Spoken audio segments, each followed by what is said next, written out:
This is Outnumbered, and I'm Kimberly Guilfoyle. Here today, Harris Faulkner, Sandra Smith, Ainsley Earhart, and today's #OneLuckyGuy. There he is, Pete Hegseth. And he's Outnumbered. Looking fine today. You've got the red socks and the red tie. You got the memo. I got the memo. Colorful day today on the couch. Yes, a patriot-loving America. We like that. You can stay.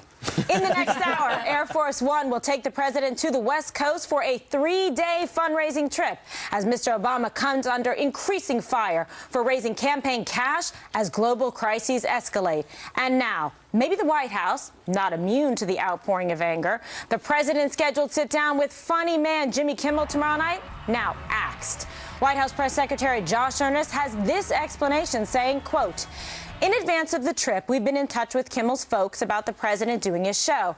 We elected not to do it this time, but hope we can arrange to do it in the near future." But the White House not canceling the president's time with Fat Cat donors on the West Coast. Meantime, the White House press corps pressing the administration about its decision to continue with photo ops and fundraising stops last week in the hours after a passenger jet was shot out of the skies over eastern Ukraine. Listen to this.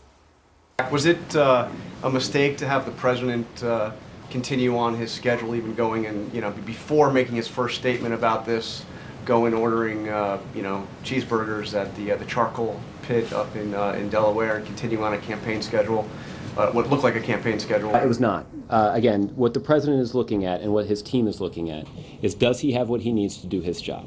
And over the course of that day, you saw the president make calls to the Ukrainian president. He made calls to the Malaysian prime minister. Charcoal pit, right? I mean, he went on his. Well, it's again, what the president's focused on is his ability to do his job.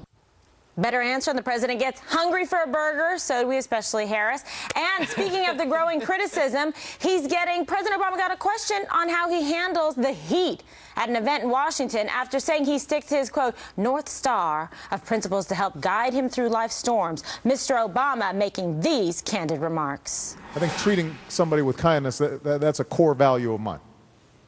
And then I just don't watch TV. That's the other thing. That also helps. That's not entirely true. I was teasing about that. All right, but members of the president's own party, they're not laughing. Democratic Senator Joe Manchin blasting the administration, suggesting the president is failing to lead on the global stage. Senator Manchin telling a West Virginia TV station, quote, "You lead by example. Right now we're leading by... Well, we're not leading, really. We're just getting pulled in all different directions. There's not a clarity of who is the United States of America and what do we stand for."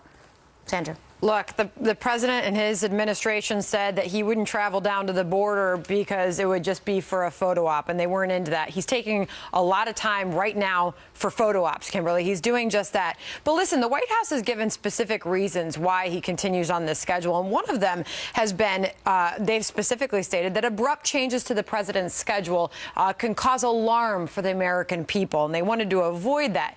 But Kimberly, aren't the American people already alarmed, and they're disturbed by the lack of alarm coming from the White House right now? So my question would be, at what point does this administration think that the situation globally, you've got the Palestinian death toll rising by the minute, you've got this plane shot down over Ukraine, when is it okay to alarm the American people and halt your schedule? I might be able to address that. For alarm fire, Harris. I don't know. The president says he's not watching television, but we know that that's not true because many members of his administration have said they get their news from the news on what's going on. But Josh Earnest is still talking.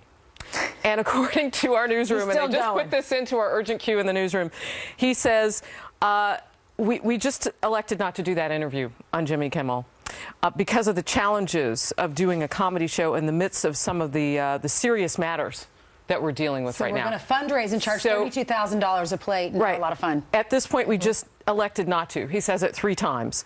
We'll get back to them, basically. So they're still talking about this. This issue of optics is real for this administration. It's incredibly right now, real. and it is biting right now. And they're very cognizant of it. And the big difference between a Jimmy Kimmel performance and a fundraiser is the press sees one and the press doesn't see the other. Exactly. So he can hope that it stays behind closed doors. But Joe Manchin really is onto it. Independent Democrat.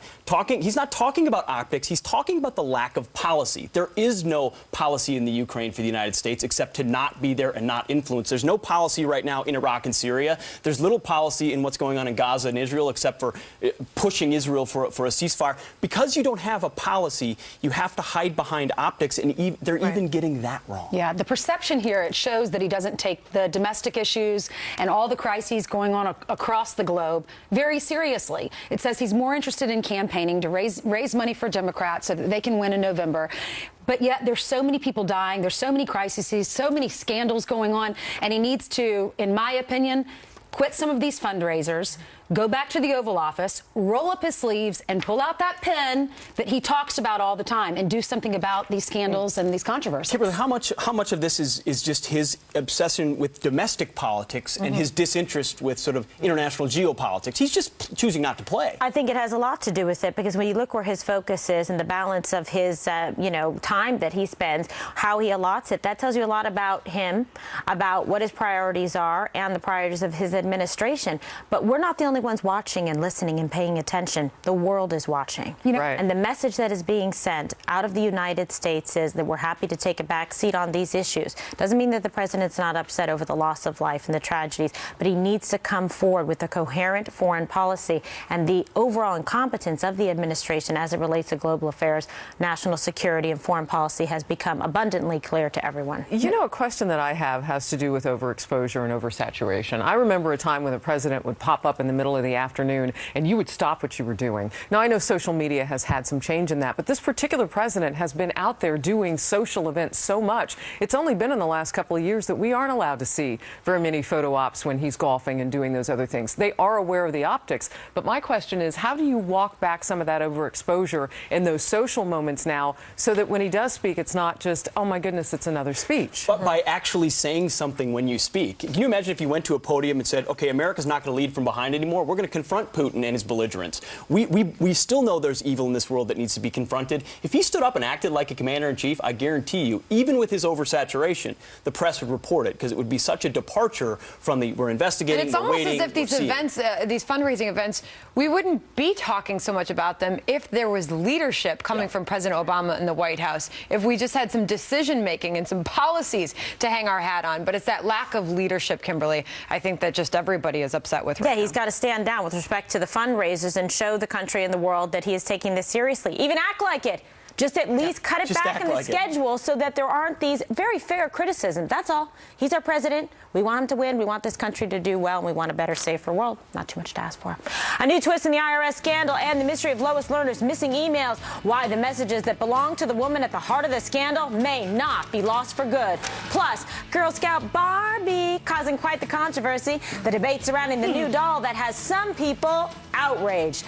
And right after the show, oh, it's that time. Catch more from the couch, people. Join us on the web for Outnumbered Overtime by logging on to foxnews.com/outnumbered and click on the Overtime tab. Tweet us your questions, your comments, or tell us what topic you want to hear more about, and Harris will answer it all.